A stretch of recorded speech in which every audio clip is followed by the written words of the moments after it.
They told her banishment was mercy, but mercy wasn't supposed to feel like your lungs crystallizing with every breath. The guards said the cold would claim her within the hour, but they were wrong. What found Lyran Vale in the ashen wild tundra wasn't death. It was something far more dangerous. A creature wrapped in moon-white fur and ancient power, a beast that wasn't supposed to exist. She thought she'd been cast out to die. She didn't know she'd been delivered to her destiny. If you're watching this video, give it a like, subscribe to the channel, and tell me in the comments where you're watching from. Now let's get to the story. The great hall of the Frostfang pack glittered like a frozen dream. Ice chandeliers hung from vaulted ceilings, each crystal catching the blue flames of ceremonial torches and scattering light across the polished stone floor. It was the winter claiming, the most sacred night in the pack's calendar. The night when alphas announced their chosen mates and the hierarchy of power was rewritten in bonds of blood and destiny. Lyran Vale stood in the shadows near the servants' entrance, wearing a dress of borrowed grey linen that hung loose on her thin frame. It was nothing like the silk gowns and fur-trimmed cloaks of the pack's elite, but she had learned long ago not to hope for better. She was the mute girl, the wolfless anomaly, the one whispered about in pitying tones and avoided like a contagion. She had been born this way, voiceless, unable to shift, her wolf silent as a grave inside her chest. The healers called it a curse. The elders called it divine punishment. Lyran didn't know what to call it anymore. She only knew that she had spent 22 years as a ghost in her own pack, tolerated but never wanted. Still, there was one thing she had never told anyone. One fragile, foolish secret she carried like a dying ember in her heart. She felt a pull toward Alpha Draven Sorex. It wasn't the explosive, soul-shattering bond that legends spoke of. It was faint like a thread of smoke curling through fog, so delicate she sometimes thought she imagined it. But it was there. It had always been there, tugging at something deep inside her whenever he passed by, whenever his shadow fell across her path. She didn't believe he would choose her tonight. She wasn't that delusional. She only hoped he wouldn't single her out, that he would let her fade into the background as he always had. The music fell silent. The crowd's murmurs died to nothing. Alpha Draven Sorex stepped onto the raised dais at the front of the hall, and every head turned to him like flowers seeking the sun. He was magnificent in the way that dangerous things often are, tall and broad-shouldered.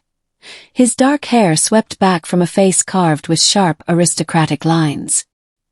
His eyes were pale gray, cold as winter steel, and when he smiled, it was the smile of a predator who had already tasted victory. Brothers and sisters of Frostfang, Draven's voice rang out, deep and commanding. Tonight we honor the old ways. Tonight we strengthen the pack through the sacred bonds of the claiming. Applause erupted, fists pounding on tables in rhythmic approval.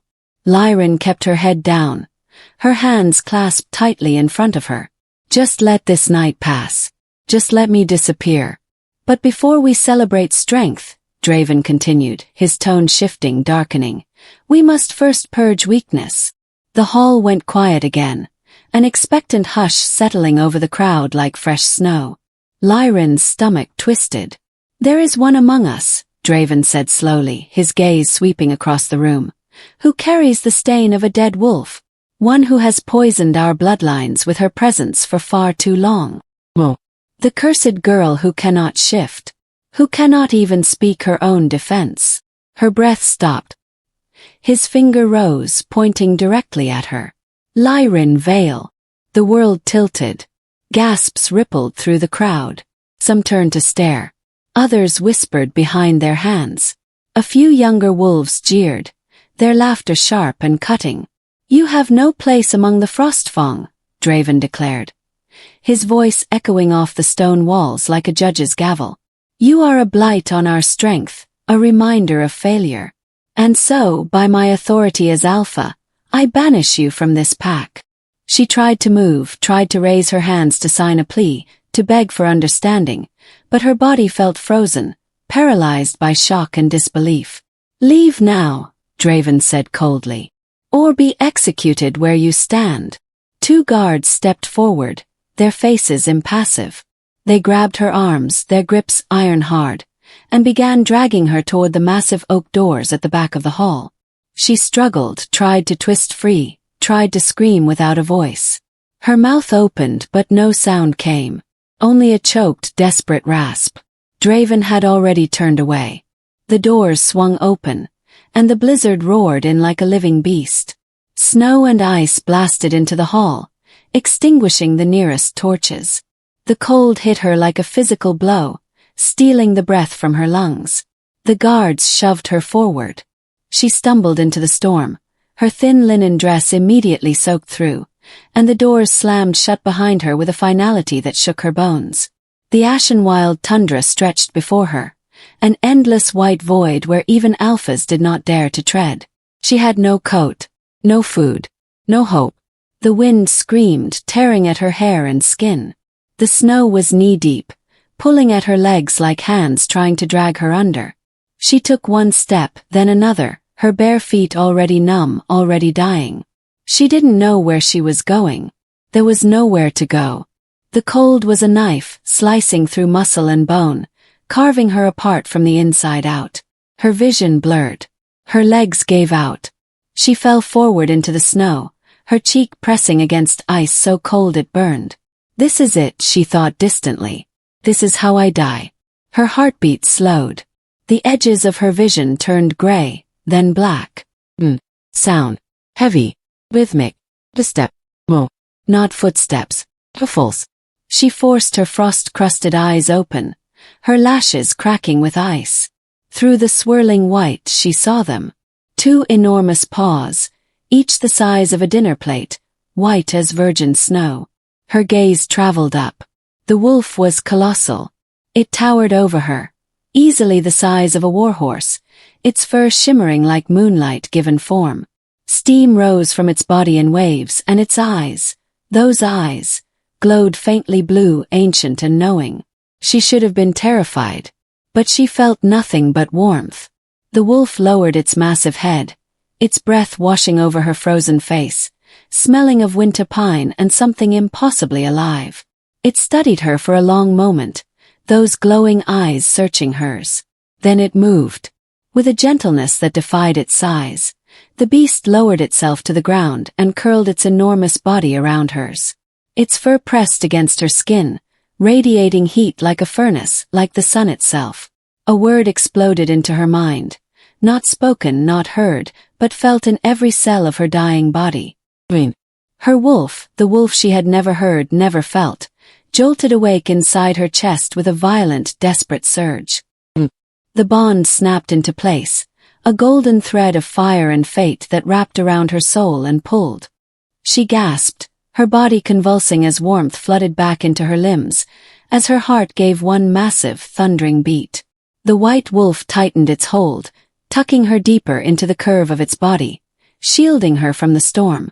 And as consciousness slipped away, Lyran Vale felt something she had never felt before. Consciousness returned in fragments, each one sharp and disorienting. First came sensation, warmth against her skin, so different from the killing cold that had tried to claim her. Then scent, mineral-rich stone, burning wood, and that intoxicating aroma of winter pine and rain that belonged to the wolf.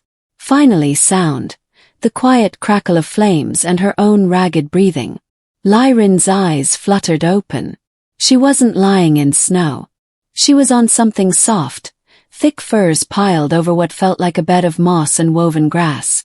Above her, a ceiling of crystalline rock caught and refracted light from dozens of blue flames burning in natural alcoves carved into the stone. The flames didn't flicker like normal fire. They burned steady and cold, casting an ethereal glow that made the entire space shimmer like the inside of a geode. She tried to sit up, and pain lanced through every muscle in her body. A groan tore from her throat. Her hand flew to her mouth. That sound. That voice. She had made a sound. An actual audible sound. Her heart slammed against her ribs as she tried again, deliberately this time. I. The word came out hoarse and cracked, barely more than a whisper, but it was there.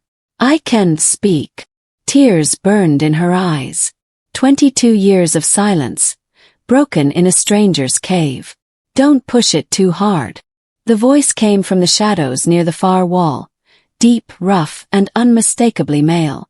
Your vocal cords haven't been used in years. They need time. Lyron's head snapped toward the sound, her body tensing despite the pain. A figure stepped into the blue light, and her breath caught. He was massive, taller than Draven, broader through the shoulders, built like a warrior who had survived battles that should have killed him. His hair was white, not the silver white of age, but pure snow white that fell past his shoulders in thick waves. A jagged scar carved diagonally across his bare chest, the kind of wound that spoke of claws and fury and survival against impossible odds. But it was his eyes that held her captive.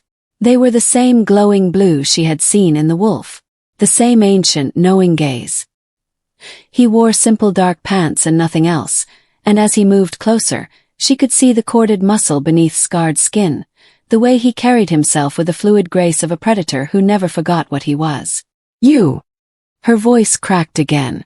She swallowed, tried to steady it. You saved me. He stopped a few feet from the firs, his expression unreadable. I found you dying in my territory. I don't let the innocent freeze to death in the Ashen Wild. Who are you? For a long moment he didn't answer. His jaw tightened, and something that looked almost like regret flickered across his face. My name is Halayan. The world stopped. Halayan, the White Reaper, the exile king of the Lost North, the alpha who had supposedly slaughtered his entire pack in a fit of madness and disappeared into legend 15 years ago. Children were told stories about him, cautionary tales about what happened when power corrupted completely, when an alpha lost control and became a monster. Her voice failed. He tried again. You're supposed to be dead. A bitter smile touched his mouth, but it didn't reach his eyes. I'm supposed to be many things. He moved to a stone shelf carved into the wall and picked up a clay cup, filling it with water from a natural spring that trickled down the crystal surface. He brought it to her, kneeling beside the firs but keeping careful distance between them. Drink. Slowly. She took the cup with trembling hands, her fingers brushing his for just a second. The bond flared. It was like touching a live current of electricity. Heat surged up her arm and straight into her chest, wrapping around something deep inside her that had been cold and dormant for so long. Her wolf stirred, pawing at the edges of her consciousness. Weak but there, undeniably there. Eric's jerked his hand back as if burned, his eyes flashing brighter for just a moment. You felt it, she whispered, the cup forgotten in her hands. He stood abruptly, turning away from her, his shoulders rigid. Yes. The bond. You're my. Don't say it. His voice was sharp, almost harsh. Not yet. Hurt stabbed through her chest. Why not? He was silent for a long moment, staring at the blue flames as if they held answers. When he finally spoke, his voice was quieter, edged with something that sounded like pain. Because Draven Sorix will come for you. And when he does, if he discovers what you are to me, he won't just kill you. He'll make it slow. He'll make it public. And he'll use you to destroy everything I've tried to protect in this wasteland. Fear crawled up her spine. What do you mean? What I am? I'm nobody. I'm just. You're not nobody. Eric's turned to face her, and the intensity in his gaze pinned her in place. You never were. That's why they silenced you. She shook her head, confusion and exhaustion making her thoughts sluggish. I don't understand. You're wolf. He gestured toward her chest. You can feel it now, can't you? Moving inside you. She nodded slowly. It was faint, like a voice calling from behind a thick door, but it was undeniable. Her wolf was awake, restless, hungry for something she couldn't name. That wolf was suppressed, Eric said grimly. Deliberately. From the time you were an infant, someone has been poisoning you with frostvine extract. It's a rare herb that binds a wolf's essence, keeps it dormant. In small doses over years, it becomes almost impossible to detect. The cup slipped from her fingers, water spilling across the firs.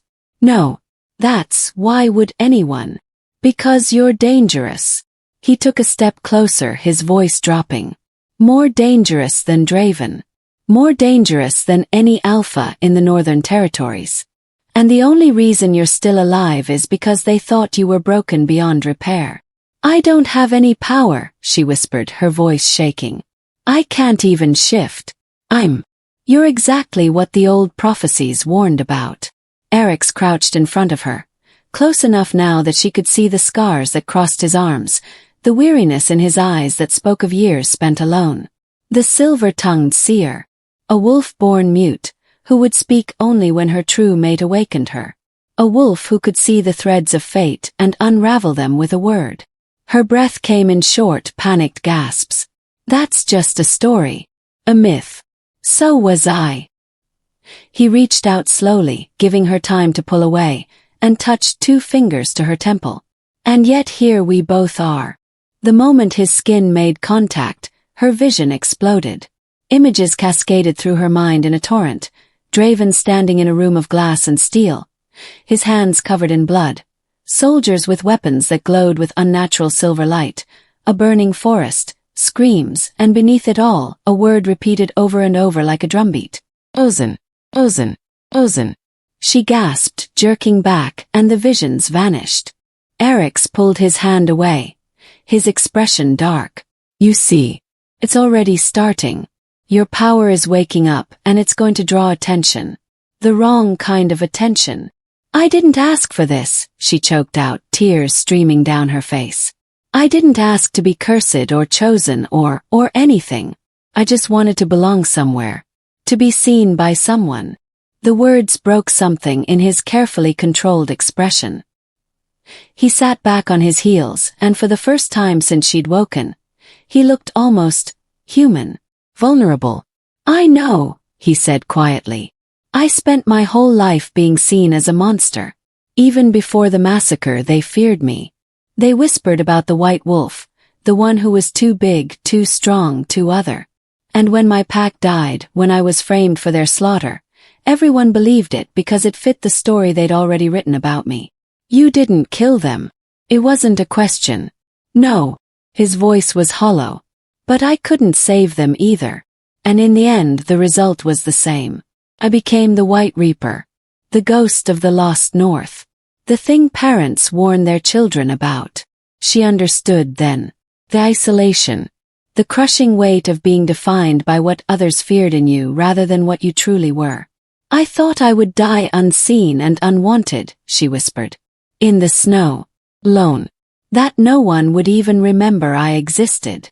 Eric's eyes met hers, and in them she saw the reflection of her own pain. I see you, he said. His voice rough with emotion he couldn't quite hide. And I will not let you die. Not to the cold. Not to Draven. Not to anything.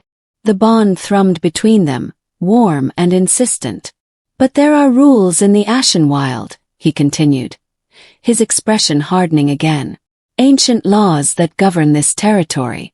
By bringing you here, by sharing my heat, by... He hesitated. By marking you as mine, even unconsciously, I violated every single one of them. What does that mean? He stood, pacing toward the crystal wall where water trickled down in endless patterns. It means the Ashenwild will test you. This place is alive in ways the Pact territories aren't. It remembers. Judges. And it doesn't forgive weakness. A chill ran through her despite the warmth of the furs. And if I fail, then it will kill you. He looked back at her, his expression grim. Almost certainly before Draven gets the chance. She should have been terrified. She should have demanded he take her somewhere else, anywhere else. But instead she found herself asking, what if I pass? Something that might have been hope flickered in his eyes before he crushed it down. Then you'll become something Draven can't control. Something he can't kill. He turned fully to face her. But that's a problem for tomorrow. Tonight you need to rest. Your body is still recovering from hypothermia. And your wolf is too weak to sustain a transformation even if you tried. She pulled the furs tighter around herself, suddenly aware of how vulnerable she was. How much she was trusting this stranger, this legend, who had every reason to be as broken and dangerous as the stories claimed. Eric's. He paused at the edge of the blue light. Why did you save me? Really? For a long moment he was silent. Then, without turning around, he spoke. Because the moment I saw you dying in the snow, my wolf howled one word. And that word changed everything. What word? He looked back over his shoulder, and his eyes blazed with barely contained intensity. Ours. The word hung in the air between them, heavy with implication. Then his expression shuttered, and he stepped into the shadows of the cavern. Sleep, Lyrin. We have much to discuss when you wake. And very little time before. He stopped mid-sentence, his head tilting slightly as if listening to something she couldn't hear. Before what? She asked, dread pooling in her stomach. Eric's turned to face her fully, and she saw it then. The warrior beneath the exile, the alpha who had survived 15 years alone in a place that killed most wolves in 15 days. If Draven learns you survived, he said, his voice cold and certain as winter itself, both our fates are sealed. Somewhere in the distance, carried on a wind that shouldn't have been able to reach this deep into the cavern, came the sound of howling. Multiple wolves. Hunting. Getting closer. The howling faded as dawn broke over the Ashenwild. Lyrin had barely slept. Every time she closed her eyes, she saw the wolves circling closer, heard their hunting calls echoing through the crystalline corridors of the cavern. But Eric's had assured her they couldn't enter. Not yet. The Ashenwild protected what it claimed, and for now, she was under its shelter. For now. She sat wrapped in furs near the blue flames, watching as Eric's moved through the cavern with practiced efficiency. He'd brought her broth made from wild herbs and bone marrow, forced her to drink it despite her protests that she wasn't hungry. Her body was recovering, he'd said. She needed strength for what was coming. He hadn't elaborated on what that meant. For 2 days he'd kept his distance. He brought her food, checked her temperature, ensured the furs were warm enough, but he never came close. Never touched her. The careful space he maintained between them felt like a chasm, and it made the bond ache in her chest like a bruise that wouldn't heal. On the 3rd morning she'd had enough. Stop, she said, her voice stronger now, clearer. Stop treating me like I'm made of glass. Eric's paused mid-step, a bundle of firewood in his arms. You nearly died 3 days ago. And you saved me. I'm alive. I'm healing. She pushed herself to her feet, ignoring the protest of her muscles. But you're avoiding me like I'm a disease, and I want to know why. He set the wood down carefully, his back still to her. I'm not avoiding you. You won't even look at me. Because looking at you makes it harder. The words came out rough, almost angry. He turned finally, and the raw emotion in his eyes stole her breath. Every time I see you, my wolf demands I claim you. Mark you. Make the bond permanent before someone tries to take you away. And I can't, I won't. Do that until you understand what you're agreeing to. Then tell me. She took a step toward him. Stop protecting me from the truth and just tell me what I am. Why Draven wanted me gone. Why my wolf was silent for 22 years. Everything. Eric studied her for a long moment, weighing something behind those luminous eyes. Then he gestured to the stone bench near the fire. Sit. This will take time. She sat, her heart hammering against her ribs. Eric's remained standing, his arms crossed over his scarred chest. When he spoke, his voice was measured, controlled, the voice of someone who had rehearsed these words 1,000 times but never found the courage to speak them. Your wolf was suppressed deliberately, he began. From the time you were an infant. Someone, likely multiple people, administered frostvine extract in your food, your water, possibly even medicine disguised as treatment for your condition. The words hit her like physical blows. Who? The Frostfang healers. Under orders. Whose orders? His jaw tightened. Draven's. She shook her head violently. No. That's. Draven wasn't alpha when I was a baby. He only took power 5 years ago when his father died under suspicious circumstances, yes. Eric's tone was bitter. Draven has been planning his rise for decades, Lyran. He's not just ruthless. He's patient. And he's been eliminating threats to his rule since before he even had a rule to protect. Her hands trembled in her lap. Why me? I was nobody. A broken Omega with no voice, no wolf, no. You were never broken. He crouched in front of her, forcing her to meet his gaze. You were the most dangerous creature in the Northern Territories. You just didn't know it yet. Stop speaking in riddles. Your parents discovered a prophecy. The words fell like stones into still water. In the archives of the old temple, before Draven had it burned. A prophecy about the silver-tongued seer. She'd heard that phrase before. Eric's had mentioned it when she first woke. But hearing it again, connected to her parents, made her stomach twist. What prophecy? Eric stood, pacing to the crystal wall where ancient symbols were carved into the stone. Symbols she hadn't noticed before in the shifting blue light. A wolf will be born in silence, he recited, his finger tracing the worn engravings. Cursed by those who fear her tongue. She will speak only when her true mate awakens her voice. And when she speaks, tyrants will fall. She will see the threads of fate and cut them with her words. She will be called seer. She will be called destroyer. She will unmake the foundations of corrupt power. The cavern felt too small suddenly, the air too thin. My parents. They thought that was me? They didn't just think it. They knew. Eric's turned back to her. Your mother was a researcher, a scholar of the old ways. Your father was a tracker, but he had the sight, the ability to sense truth from lies. Together they put the pieces together. Child born without a voice. A wolf that wouldn't surface. The timing aligned with the prophecy's markers. What markers? You were born during the blood moon. Your eyes changed color in your first year, brown to gray to the silver they are now. And when the healers tested your blood, it burned the silver instruments they used. She stared at her hands as if they belonged to a stranger.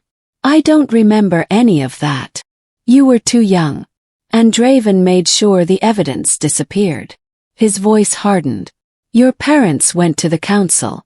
They wanted to protect you, to prepare you for what you might become. But Draven was already on the council. Already influential. Already planting the seeds of his ascension.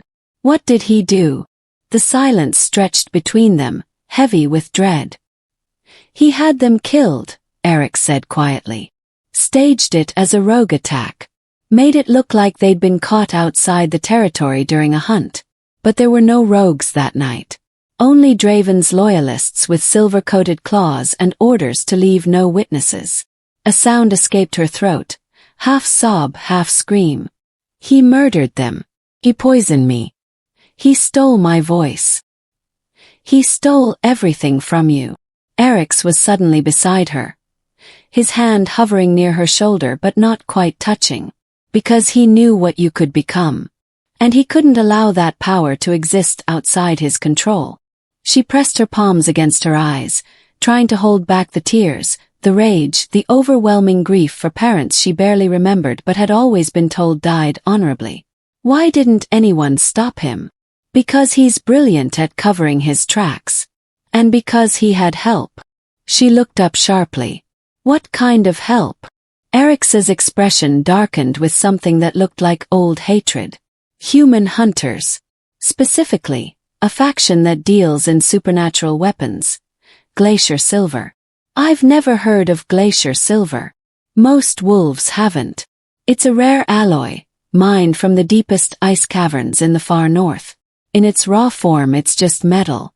But when it's refined with certain rituals, it becomes toxic to our kind.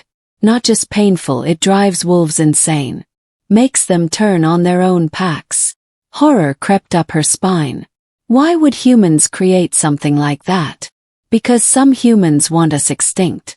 And some wolves, like Draven, are willing to use those weapons against their own kind if it means seizing power. The pieces were falling into place now, forming a picture so monstrous she almost couldn't accept it. "Your pack," she whispered. "The massacre. You were framed." Eric's nodded slowly, the pain of old wounds visible in every line of his face. 15 years ago, my pack was the strongest in the north. We controlled the richest hunting territories, had the most skilled warriors. Draven's father wanted an alliance. I refused. I didn't trust the Frostfang methods. Too much political maneuvering, not enough honor. He moved to the far wall. His hand pressed against the stone as if drawing strength from it. 3 months after I refused the alliance, my pack started showing symptoms. Aggression. Paranoia. Wolves who'd been gentle their whole lives suddenly attacking packmates. Our healers couldn't identify the cause. By the time I realized it was poison, it was too late. His voice cracked. They tore each other apart. Mothers killing pups. Brothers fighting to the death. And I. He stopped, his shoulders shaking with barely controlled emotion. I tried to stop them. Tried to subdue them without lethal force. But they were already lost. Mindless with rage. Eric's. I had to kill 17 members of my own pack to stop them from slaughtering the rest. The words came out hollow, broken. And when it was over, when the bodies were counted, Draven's father arrived with witnesses. They found me covered in blood, surrounded by corpses. The evidence was irrefutable. But you were trying to save them. No one believed me. Why would they? The white wolf, the oversized alpha everyone already feared. Of course he'd finally snapped. Of course he'd become the monster they always suspected lurked beneath. He turned to face her, and she saw tears tracking down his scarred face. They found traces of glacier silver in the water supply. Draven's hunters had been poisoning us for months, dosing it carefully so the symptoms built slowly. By the time I understood what was happening, I was already labeled a mass murderer. Lyran stood on shaking legs and crossed the distance between them. This time she didn't hesitate. She wrapped her arms around him, pressing her face against his chest. He went rigid with shock. "You saved the ones you could," she whispered against his skin. "You didn't murder them. You gave them mercy when they were already lost." His arms came around her slowly, tentatively, as if he'd forgotten how to hold someone. Then he pulled her closer, burying his face in her hair. "Draven used my exile to strengthen his position," Eric said, his voice muffled. "Painted himself as the one who'd helped expose the White Reaper. 5 years later, when his father died, also under suspicious circumstances, he took power unopposed. And he's been consolidating it ever since. Eliminating anyone who might challenge him. Anyone who might remember the old prophecies. Like me. Like you." She pulled back enough to look up at him. "That's why he banished me instead of executing me outright. He couldn't risk making me a martyr. Couldn't risk someone investigating too closely. He wanted you to die quietly in the snow. A tragic accident. The cursed girl who couldn't survive without the pack's protection. But you found me. And now he knows you're alive. Knows you've awakened. Knows." Eric's hesitated. "Knows what?"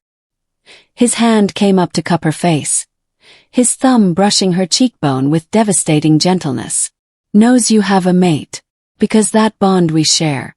Every alpha within 100 miles can sense it when it activates. It's like a beacon. A declaration of claim." The implications crashed over her. "So he's not just coming for me. He's coming for both of us." "Yes. Because he still fears the prophecy." "No." Eric's eyes blazed with sudden intensity. "He doesn't fear me, Lyran. He never did. I was just a convenient scapegoat, a threat he could eliminate and use for his own gain." His other hand joined the first, cradling her face like she was something precious and breakable. "He fears you. He always has. Because you are the one thing he can't control, can't manipulate, can't poison into submission. You are the voice that will speak truth. The seer who will expose his lies. The mate bond that will give you the power to challenge him. But I don't know how to do any of that. I can barely feel my wolf. I can't shift. I don't know how to. You'll learn. His forehead pressed against hers. We'll figure it out together. But first you need to understand what you are. What am I, Eric's? The question came out as a plea. Tell me the truth. He was quiet for a long moment, his breath mingling with hers in the small space between them. You're not cursed, he finally whispered. You were never cursed. You were chosen, Lyran. Chosen by fate itself to be the instrument of justice. The voice of the silenced. The destroyer of false thrones. A shiver ran through her that had nothing to do with cold. And if I don't want that? If I just want to be normal? A sad smile touched his lips. Then you're in the wrong story, little seer. Because normal died the moment Draven decided you were a threat. Now the only choice you have is whether you'll let his fear of you be justified. He stopped abruptly, his entire body going taut. What is it? His head tilted, listening to something beyond her range of hearing. Then his eyes flashed bright blue, and a low growl rumbled in his chest. No, not yet. We need more time. Eric's, what's wrong? He released her, moving to the cavern entrance with fluid, predatory grace. His nostrils flared, scenting the air. When he turned back to her, his expression was grim with certainty and dark with violence barely restrained. They've found us. From somewhere in the crystalline depths of the Ashenwild, carried on winds that should not exist underground, came the sound of boots on stone. Many boots. And the metallic click of weapons being loaded. Human hunters. With glacier silver. Coming for the White Reaper and his prophesied mate. The explosion tore through the cavern entrance with a deafening roar. Lyran was thrown backward by the shockwave, her back slamming against the crystal wall hard enough to crack the stone. Dust and debris rained down as blue flames guttered and died, plunging half the cavern into shadow. Through the ringing in her ears, she heard shouting, commands barked in clipped, military precision. Eric's was already moving. He shifted mid-stride, his human form dissolving into the massive white wolf she remembered from the snow.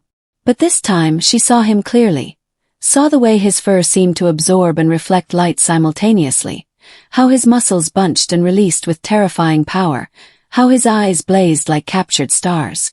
The first wave of soldiers poured through the shattered entrance. They weren't pack warriors. These were humans in tactical gear, faces hidden behind masks, bodies armored with reinforced plating. And their weapons. Lyran's breath caught. The nets they carried glowed with an eerie blue-white luminescence. Glacier silver. Take the wolf alive, someone bellowed. The Alpha wants him conscious for the draining. 3 nets launched simultaneously. Eric's dodged the first 2 within human speed, his massive form twisting in mid-air.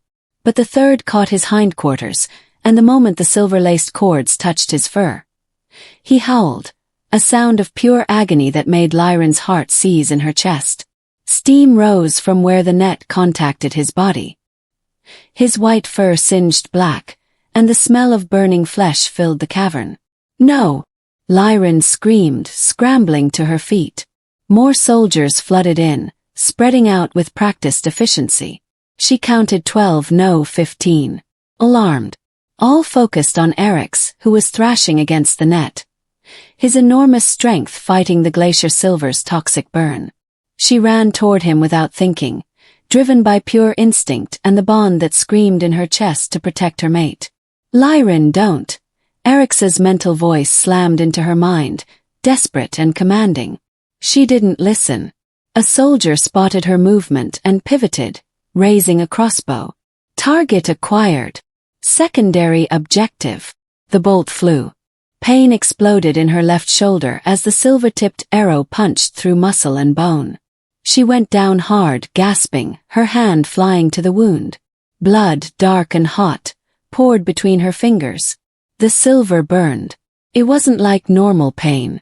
This was violation, poison spreading through her veins like liquid fire, reaching for her wolf with hungry, destructive intent.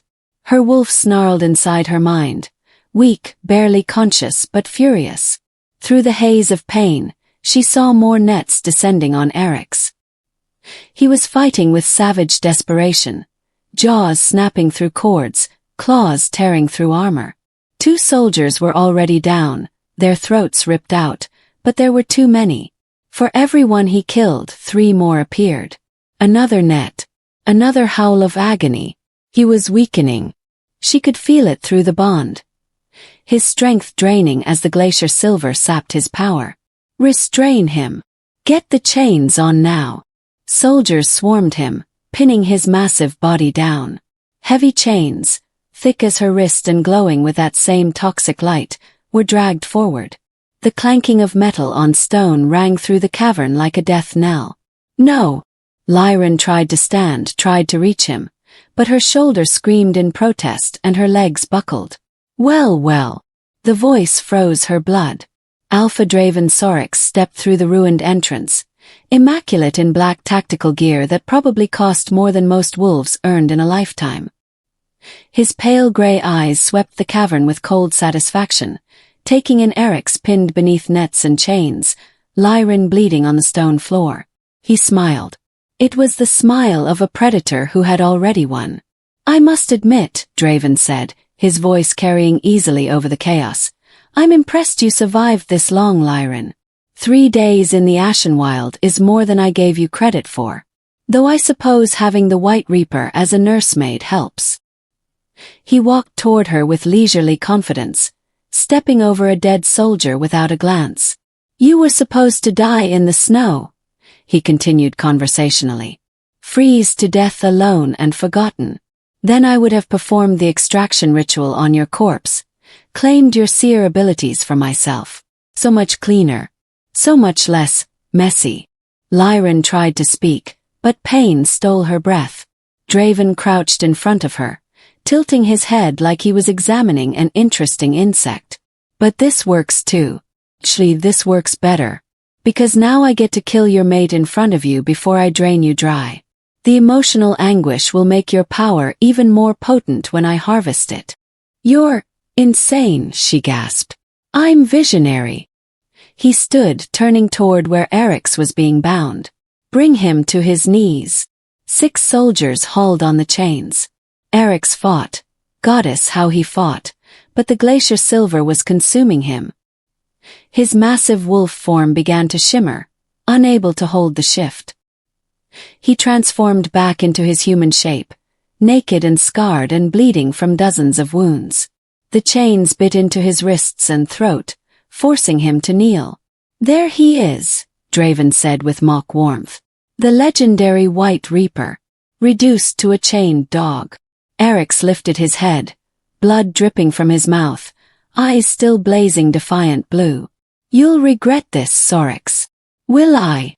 Draven gestured, and 2 soldiers wheeled in a large metal apparatus, all tubes and needles and crystalline chambers.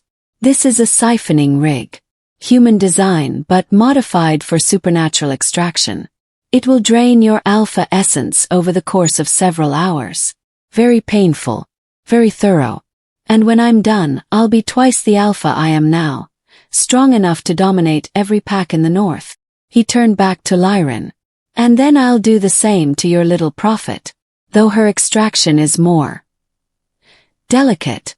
The silver-tongued seer's power resides in her voice, her visions, her bond. Break the bond, harvest the voice, consume the sight. Simple, really. She has nothing to do with your vendetta against me, Eric snarled, straining against the chains. Let her go. Oh, Eric's. Draven laughed, the sound genuinely amused. You still don't understand, do you? This was never about you. You were just a convenient obstacle I removed 15 years ago. A useful scapegoat to consolidate my father's power and later my own. He walked to Eric's and leaned down, speaking directly into his face. She is the threat. She always has been. The moment her parents discovered that prophecy, Their daughter's fate was sealed. And when I'm done extracting her power, I'll be unstoppable. Not just an alpha, a god among wolves. Rage detonated in Lyran's chest. Her wolf, which had been cowering from the Glacier Silver's poison, suddenly surged forward with vicious intensity. Protect mate, it snarled. Kill. Destroy. Something inside her cracked. Power flooded through her veins. Not the slow awakening she'd felt before, but a violent, overwhelming tsunami of raw energy. It poured from some deep well she hadn't known existed, filling every cell, every nerve, until she thought her skin would split from the pressure. Her vision flashed silver. The arrow in her shoulder burned, but differently now. The Glacier Silver was being rejected, pushed out by the sheer force of her wolf's fury. Sir, the girl, she's. Back away from him. The command tore from her throat with supernatural force, and this time her voice didn't crack. It rang through the cavern like a bell of war, resonating off the crystal walls, amplified by the ancient stone itself. The words carried weight, power, compulsion. Every soldier within 10 feet of Eric's staggered backward as if physically shoved, their bodies moving against their will. Draven's eyes widened. Impossible. The Frostvine should have. Lyran stood. The arrow fell from her shoulder, clattering to the stone. The wound closed with supernatural speed, flesh knitting together as her wolf's power surged. Her eyes blazed pure silver, so bright that several soldiers shielded their faces. I am not cursed, she said, and her voice was thunder and prophecy and fury combined. I am not broken. I am not weak. Power rippled out from her in concentric waves, visible as distortions in the air itself. I am the silver-tongued seer. I am the voice of the silenced. I am the destroyer of false thrones. Energy detonated. The psychic explosion blasted outward in all directions. Soldiers flew through the air like rag dolls, slamming into walls, weapons torn from their hands. The siphoning rig shattered into 1,000 pieces. Crystal formations cracked and splintered. Draven was thrown backward, hitting the cavern wall hard enough to crater the stone. Lyran walked toward Eric's, power crackling around her like lightning. The Glacier Silver chains glowed white-hot, then shattered, reduced to molten slag by the sheer force of her will. Eric's gasped, free, collapsing forward onto his hands and knees. She reached him, dropped to her knees, her hands cupping his face. Are you hurt? I'm. He stared at her in awe. You're magnificent. Through the bond, she felt his wolf rising to meet hers, their power intertwining, amplifying. Regroup.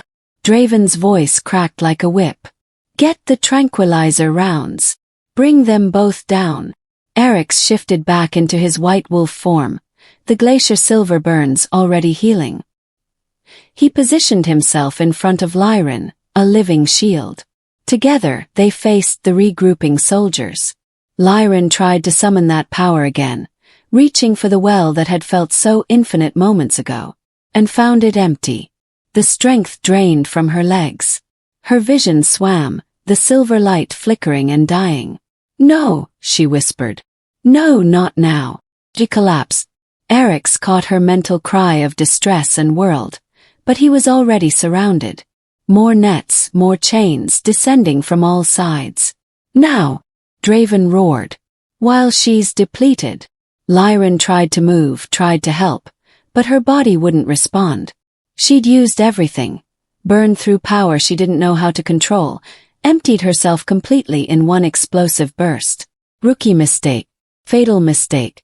Through blurring vision, she saw Eric's fighting with desperate savagery. But there were too many. The Glacier Silver chains wrapped around him, binding his legs, his throat, pulling him down. Lyran! His mental voice was anguished. Run. Please. She couldn't run. Could barely breathe. Soldiers grabbed her arms, hauling her upright. She watched helplessly as they forced Eric's to the ground, watched the chains tighten until he couldn't move, couldn't shift, could only snarl helpless rage.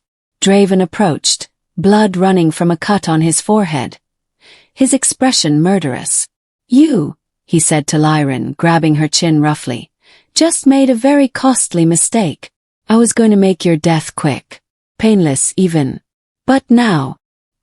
He shoved her toward two soldiers. Chain her. Separate them. I want them to hear each other screaming during the extraction. No. Lyran struggled, but her depleted body had no strength left. Please, Draven, please. Glacier silver chains wrapped around her wrists. They burned, but distantly. She was too exhausted to feel much of anything. They dragged her toward one tunnel, dragged Eric's toward another. Their eyes met across the cavern. His were anguished, furious, helpless. Hers were terrified.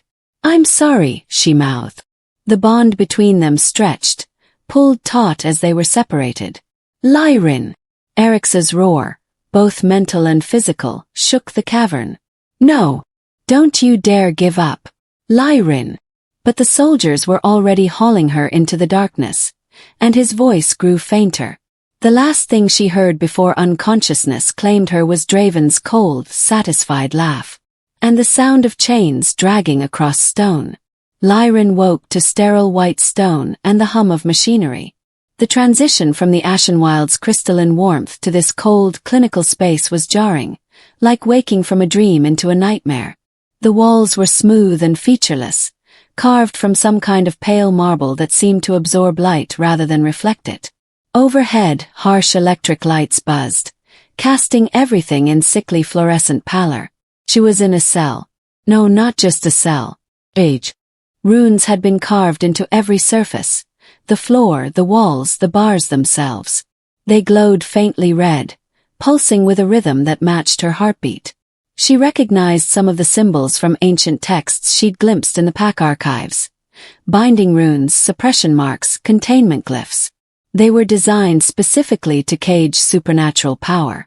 Her wrists were still bound in glacier silver chains, but these were different from the ones in the cavern. These were thinner, more refined, embedded with tiny crystalline nodes that hummed with energy. Every few seconds they sent a pulse of pain through her arms, not enough to injure, but enough to keep her from gathering her strength. She tried to reach for her wolf. Nothing. The suppression was complete. Panic clawed at her throat. She pulled against the chains, felt them bite deeper into her wrists, drawing blood. The runes on the walls flared brighter, responding to her distress, tightening their metaphysical grip. Stop struggling, a cold voice said. You're only making it worse for yourself. Lyran's head snapped up. Through the bars, she could see into an adjacent chamber, and what she saw made her stomach turn. Eric's. He was chained to a massive metal framework in the center of the room. His arms spread wide. His body suspended a foot off the ground. Tubes ran from the framework into his skin, dozens of them inserted at major veins and arteries. The tubes glowed with that sickening blue-white light of glacier silver, and she could see his blood flowing through them, being drained into crystalline chambers arranged in a circle around him. His head hung forward, white hair matted with sweat and blood. His chest rose and fell in shallow, labored breaths. Eric's! She screamed his name, throwing herself against the bars. The runes flared. Pain lanced through her entire body, driving her to her knees. I told you, the voice said, and Draven stepped into view between the cells. Struggling is pointless. He looked different. His tactical gear was gone, replaced by ceremonial robes of deep crimson trimmed with silver. Runes had been painted on his face and arms in what looked like blood. He carried himself with the confident arrogance of someone who had already won. Welcome to my sanctuary, Draven said, spreading his arms to encompass the facility. Built over the course of 10 years in absolute secrecy.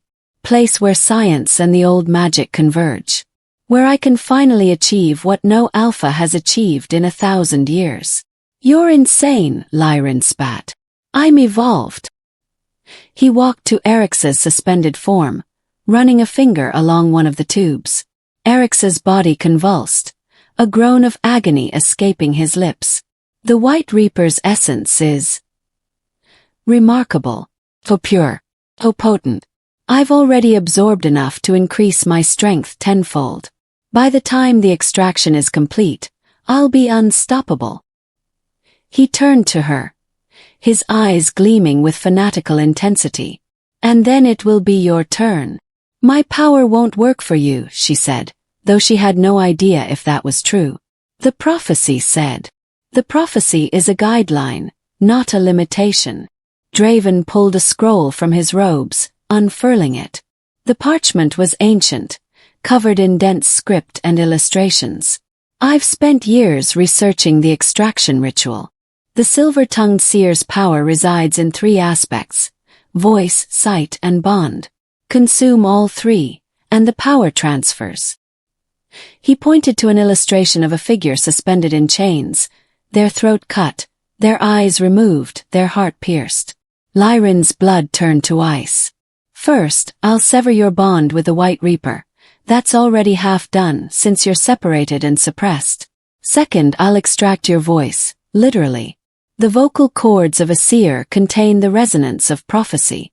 And third," he traced the image of the pierced heart, "I'll consume your heart while it's still beating. Your sight, your future vision resides in the blood. Fresh blood. You're a monster. I'm a god in the making." He rolled up the scroll. "But first I need to ensure you're properly motivated. Can't have you dying too quickly. The ritual requires you to be conscious, aware. Terror enhances the potency." He gestured and a wall panel slid open. A screen flickered to life, showing Eric's from a different angle. She could see his face now, the pain etched into every line, the way his body trembled with each pulse of the draining tubes. "Watch him suffer," Draven said softly. "Watch the mighty White Reaper reduced to a husk. And know that you're next." He walked away, his footsteps echoing on the stone. Lyran pressed against the bars, tears streaming down her face. Through the bond, faint, so faint she could barely feel it, she sensed Eric's agony. His life force was ebbing, being literally sucked out of him drop by drop. "I'm sorry," she whispered. "I'm so sorry. I should have been stronger. I should have." The word ghosted through her mind, barely audible. Eric's head lifted slightly. His eyes, those beautiful glowing blue eyes, found hers through the screens and bars and distance. "Not your fault," his mental voice rasped. "Never your fault. I can't reach my wolf. The runes don't need wolf. Just you." She didn't understand. How could she save him without her power? She was chained, suppressed, trapped in a cell designed to hold supernatural beings. She was nothing. "Child." Lyran spun. An old woman stood in her cell. She simply was. One moment the cell was empty, the next she was there. Impossibly old, her face a map of wrinkles, her eyes milky white with blindness. She wore robes of pale blue that seemed to shimmer like ice in moonlight, and she leaned on a staff carved from what looked like frozen lightning. "How did you, the runes?" "The runes bind wolf magic and blood magic," the woman said, her voice like wind through winter trees. "I am neither wolf nor blood. I am oracle. I am witness. I am the one who has waited 22 years for you to awaken." She stepped forward, and the runes didn't react. Didn't even flicker. "Who are you?" "I am the Winter Oracle. The last keeper of the old prophecies. The one who told your parents what you would become." She reached out with gnarled fingers and touched the glacier silver chains. They shattered. Lyran gasped as sensation flooded back into her arms. The suppression lifted slightly. Not gone but weakened. "You've been caged your whole life, child," the oracle said. "First by poison, then by lies, now by metal and runes. But your true cage is here," she tapped Lyran's forehead. "In your belief that you are weak." "I am weak. I couldn't even." "You are royal-blooded." The oracle's voice cracked like thunder. "Do you understand what that means? Your bloodline doesn't just carry wolf essence. Carries the first pack. The original shifters who walked with the moon goddess herself." Lyran shook her head. "That's impossible. I'm nobody.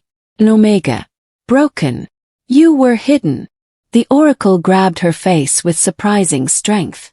Your parents didn't just discover you matched the prophecy. They discovered your lineage. You are descended from the Silver Moon line, the royal pack that ruled the north before the Great Fracture. Draven's ancestors overthrew your ancestors, stole their power, erased their history. The words hit like hammer blows. The Frostvine wasn't just suppressing your wolf. It was suppressing your bloodline, your heritage, the power that would have made you an alpha among alphas. The oracle released her. But it failed, because true power cannot be suppressed forever. It only waits for the right moment, the right catalyst. My mate, Lyran whispered. Yes, the soul bond is the key. Not just any bond. A true bond between equals, between complements. The White Reaper is your perfect match. His strength enhances yours. Your sight enhances his. The oracle stepped back. Together you are unstoppable. But only if you claim the bond fully. Only if you stop fighting what you are and embrace it. I don't know how. Yes, you do. The oracle smiled, and despite her blindness, her gaze seemed to see straight through to Lyran's soul. You've known since the moment he curled around you in the snow. Since the moment his heat drove death away. Since the moment his wolf called yours mate. She pointed her staff at the wall separating Lyran from Eric's. Go to him. Save him. And in saving him, save yourself. The wall exploded. Not from physical force, from pure magical compulsion. The oracle's power tore through stone and runes like they were paper. Lyran ran. She burst into the extraction chamber, and the full horror of what was being done to Eric's hit her. Up close, she could see the tubes weren't just draining blood, they were draining essence. His skin had taken on a grayish pallor. His muscles were wasted, and the light in his eyes was dimming. Lyran, he breathed. Run. Please. I'm not leaving you. She grabbed the nearest tube and ripped it out. Alarms shrieked. Glacier silver blood sprayed across her hands, burning, but she didn't care. She tore out another tube, another, working frantically. Stop her. Draven's roar echoed through the facility. Guards poured in. Not human soldiers this time, but Frostfang warriors. Pack wolves who had sworn loyalty to Draven. Their eyes held no mercy. Lyran pulled the last tube free, and Eric's collapsed into her arms. Can you shift? She asked urgently. Too weak. Silver poisoning. The warriors circled them, weapons drawn. Draven strode through the doorway, and Lyran's blood froze. He had changed. In his hand was a syringe filled with glowing blue liquid, refined glacier silver, and he'd already injected it. She could see the veins in his neck and arms turning black, spreading like cracks in ice. His body was swelling, muscles bulging grotesquely. You want to see true power. His voice had taken on an echoing, inhuman quality. I'll show you what happens when an alpha embraces the silver instead of fearing it. His transformation was monstrous. His body exploded outward, growing to nearly 8 feet tall. His skin took on a bluish-white tint, and frost formed on his breath. When he shifted, his wolf form was a nightmare, a hulking beast covered in crystalline spikes of ice, easily twice the size of a normal alpha, with eyes that glowed toxic blue. He was a frost beast, an abomination. Now, the creature that had been Draven snarled. You die. He lunged. Lyran's wolf surged forward, no longer suppressed, no longer weak. The oracle's revelation had broken something inside her, shattered the last mental chains. She shifted. Her transformation was instant, seamless. Her wolf was smaller than Draven's monstrosity but sleeker, faster. And her fur, it shimmered silver-white, marking her royal blood. She met his charge head-on. They collided with bone-crushing force. His claws raked her side, but she twisted, using his momentum against him, sending him crashing into the extraction machinery. Eric struggled to his feet behind her, trying to shift, but his body was too damaged. Stay down, she commanded through their bond. Me. Draven recovered faster than she expected. He was on her in seconds, jaws snapping for her throat. She dodged, and her vision exploded. The future unfolded before her eyes like a tapestry.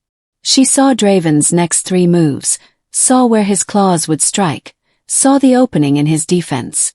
In sight, her prophetic power fully awakened. She didn't just see the immediate future.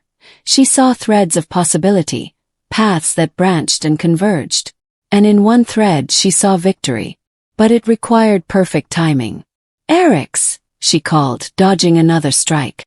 "I need you to trust me." "Always," he rasped. Draven circled them, frost spreading from his paws with each step. 2 weakened wolves against an alpha god. This is pathetic. He lunged again. Lyran watched the threads of future waiting. She shifted back to human form mid-dodge, dropping beneath his strike. Her hand grabbed a shard of broken crystal from the shattered extraction rig. Eric's now. His heart. 3 inches left of center. She didn't know how she knew. She just saw it. Saw the weak point in Draven's monstrous form, the place where the glacier silver had concentrated, creating a nexus of power but also a fatal vulnerability. Eric's didn't question. Despite his wounds, despite the poison burning through his veins, he shifted. His white wolf form materialized in a burst of light, and he lunged with the last of his strength. His jaws closed around the crystal shard Lyran had positioned, and he drove it directly into Draven's heart. 3 inches left of center. Exactly where Lyran had seen it needed to go. Draven's howl shook the facility. The glacier silver in his body reacted violently to the intrusion. The nexus point shattered. Blue light exploded from the wound, spreading through his veins, consuming him from the inside. His monstrous form began to crack, literally fracturing like ice. "No," he gasped, shifting back to human. "I was going to. You were going to fall," Lyran said quietly. "Just like the prophecy said. Tyrants always fall." Draven collapsed, his body convulsing. The glacier silver was eating him alive, the same poison he'd used on so many others now destroying him. His eyes found hers, and for just a moment she saw fear. Then nothing. The light went out. Alpha Draven Sorix was dead. Victory lasted exactly 3 seconds. Then Eric's collapsed beside Draven's corpse. His white fur matted with blood, black veins spreading from where the draining tubes had pierced his skin. "No!" Lyran dropped to her knees beside him, pulling his massive head into her lap. No, Eric's, stay with me." His eyes flickered, the blue light dimming. "Lyran, I'm sorry. Silver. Too much. Don't you dare leave me." Tears streamed down her face. "We won. We defeated him. You can't." But the glacier silver poisoning was too advanced. She could see it spreading, see his life force fading. The mate bond, which had burned so bright moments ago, was growing cold. He was dying. And she had no idea how to save him. The black veins were spreading. Lyran watched in horror as they crawled across Eric's chest like cracks in breaking ice, radiating outward from where the draining tubes had violated his body. Each heartbeat pushed the glacier silver poison deeper into his system, and each heartbeat was weaker than the last. His breathing had become shallow, rattling. His magnificent white fur was losing its luster, turning dull and gray. The blue light in his eyes flickered like a candle in the wind. "Let go," his mental voice whispered, so faint she almost couldn't hear it. "You're safe now. That's all that matters." "No." The word tore from her throat, raw and desperate. "You don't get to save me just to leave me. That's not how this works." She pressed her hands against his massive chest, feeling the labored thud of his failing heart beneath her palms. Around them the facility was chaos. The Frostfang warriors who had served Draven were fleeing or surrendering, their alpha dead, their purpose shattered. The Winter Oracle stood at the chamber's edge, her blind eyes watching, waiting. But Lyran saw none of it. All she saw was her mate dying in her arms. I didn't survive the banishment, didn't awaken my power, didn't fight my way through hell just to lose you now, she said, her voice breaking. Do you hear me, Eryx Halion? You don't get to die. His wolf whimpered, a sound that shattered her heart. The poison. Too deep. I'm sorry. Stop apologizing. Tears streamed down her face, falling onto his white fur. Start fighting. But she could feel it through the bond. He had nothing left to fight with. The extraction had drained him to the edge of death, and the glacier silver was finishing what Draven had started. She had maybe minutes, maybe less. Think, she commanded herself. The oracle said the bond was the key. That together we're unstoppable. There has to be. The realization hit her like lightning. The bond worked both ways. If Eryx's strength could enhance hers, then her power could sustain him. They were mates, true mates, meant to be two halves of one whole. His essence had called to hers in the snow, warming her when she should have frozen. Now it was her turn to be the warmth. Oracle! Lyrin's voice rang out with sudden authority. The mate bond, can I use it to heal him? The old woman's wrinkled face creased into a knowing smile. The silver-tongued seer asks the right question at last. Yes, child. But it will cost you. I don't care what it costs. It will take everything you have. Every drop of power you've only just discovered. You'll burn yourself out completely, and you may not survive.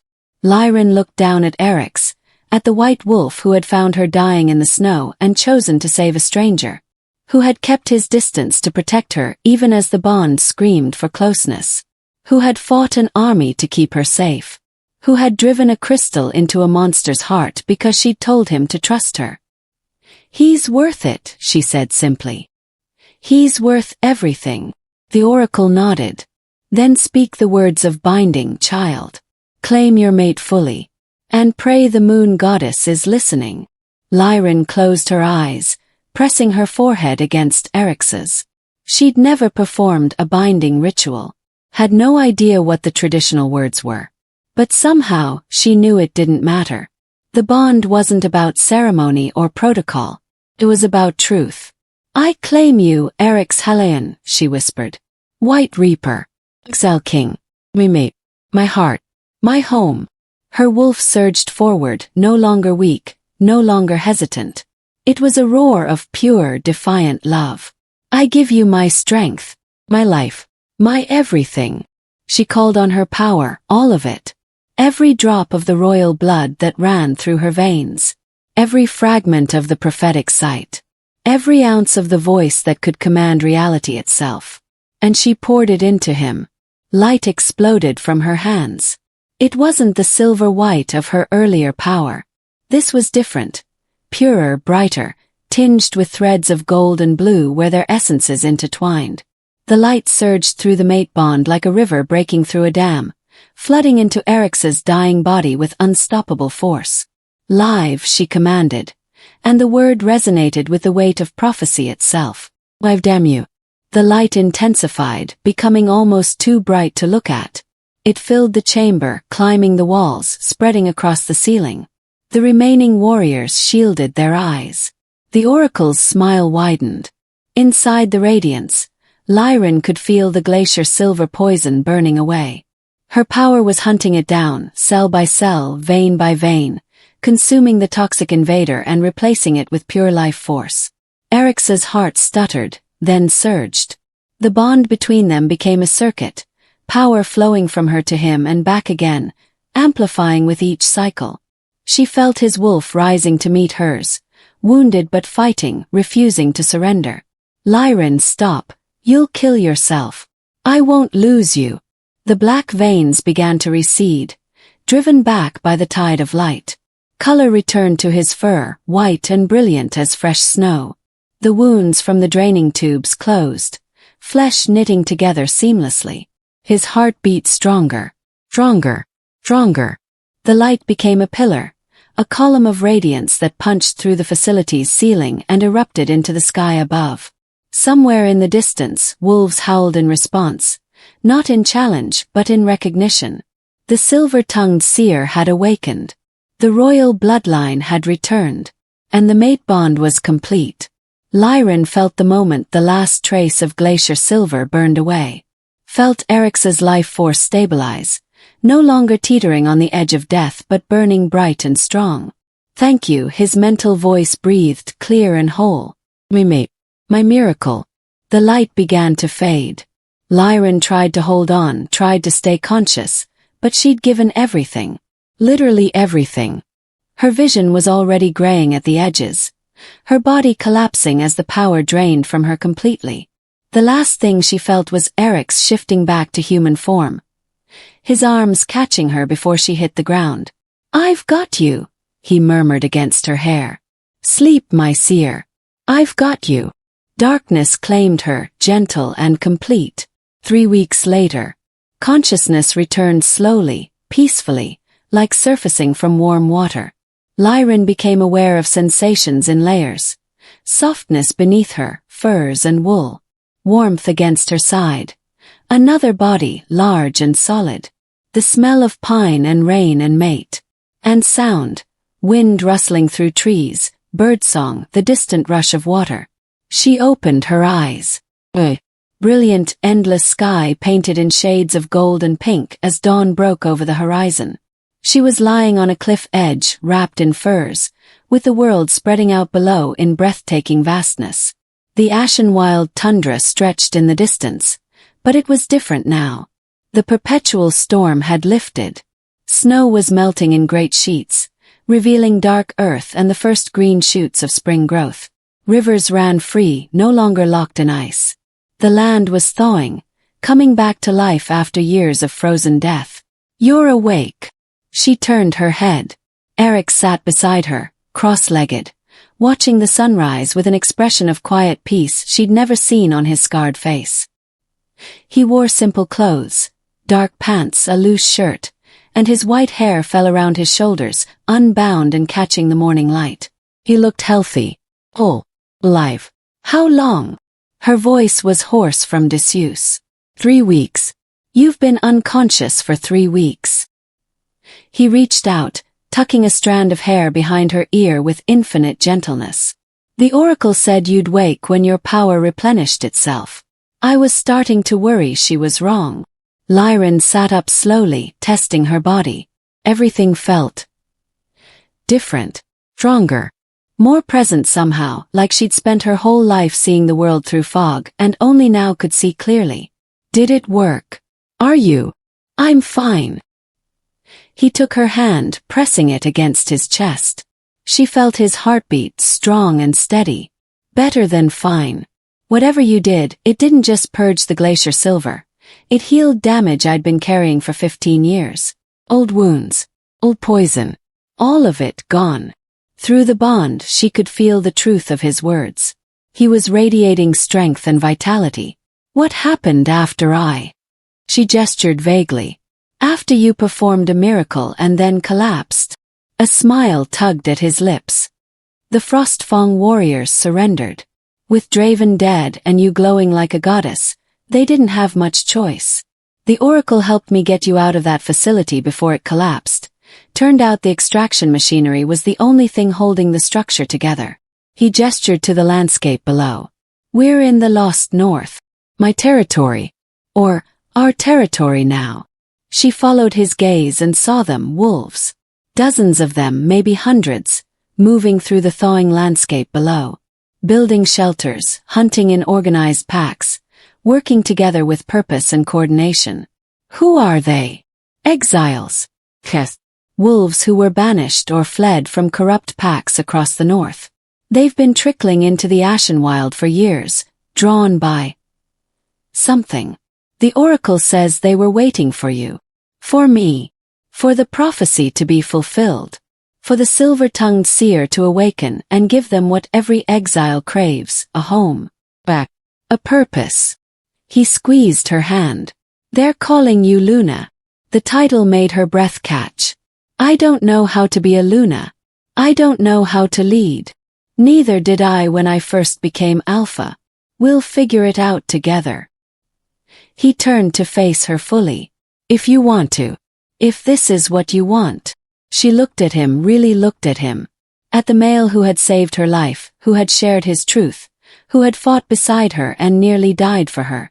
The mate the moon goddess had chosen for her. I was banished, she said slowly, the words forming as she spoke them. Draven threw me into the snow to die. Took everything from me. My pack, my home, even my voice for most of my life. Eric's expression grew somber, understanding. But that banishment saved me. She smiled through sudden tears. It brought me to you. It woke my wolf. It showed me what I truly am. Not cursed but chosen. Not broken but royal. Not weak, but powerful beyond anything Draven could have imagined. She stood, pulling him up with her, and they stood together at the cliff's edge, watching the sun climb higher. The cold showed me who I truly am, she continued, echoing words he'd once spoken to her. It stripped away the lies, the poison, the suppression. And it delivered me to my destiny. Which is? He asked softly. This. She gestured to the thawing land, the gathering wolves, the future spreading before them like an unwritten book. Building something new. Something better. Pack where outcasts become family. Where the exiled find home. Where strength isn't measured by cruelty but by compassion. Eric's eyes blazed with pride and love. The lost north won't be lost anymore. No, she agreed. It will be found. We'll make it a sanctuary. A place where wolves like us, the ones who don't fit, who've been cast out, who carry scars and secrets, can finally belong. He pulled her close, wrapping his arms around her from behind, his chin resting on her shoulder. The bond between them hummed with contentment, with power, with the unshakable certainty of true mates. I love you, Lyran Vale, he murmured. My seer. Iluna. My salvation. She turned in his arms, rising on her toes to press her lips to his. The kiss was soft, sweet, and filled with promise. I love you, Eric's Halayan, she whispered against his mouth. My reaper. Alpha. My home. They stood there as the sun rose higher, warming the frozen land, melting the last of winter's grip. Below, wolves howled in celebration, not of an ending but of a beginning. The silver-tongued seer had awakened. The white reaper had found redemption. And the lost north had found its rulers. Ready to rebuild. Eric's asked, his voice warm with anticipation. Lyran looked out at the thawing world, at the wolves gathering in hope, at the future waiting to be claimed. She felt her power thrumming beneath her skin, the voice, the sight, the bond. All of it hers to command, hers to use for good. Only with you, she said, taking his hand. Together, they descended from the cliff toward their people, toward their purpose, toward the destiny they would forge together, not as exile and outcast, but as Alpha and Luna, as mates, as equals. Behind them, the last traces of winter's storm finally broke apart, scattering into memory. Ahead, spring was coming to the lost north at last. They walked into the dawn, reborn from exile, bound by destiny, unstoppable as a rising storm.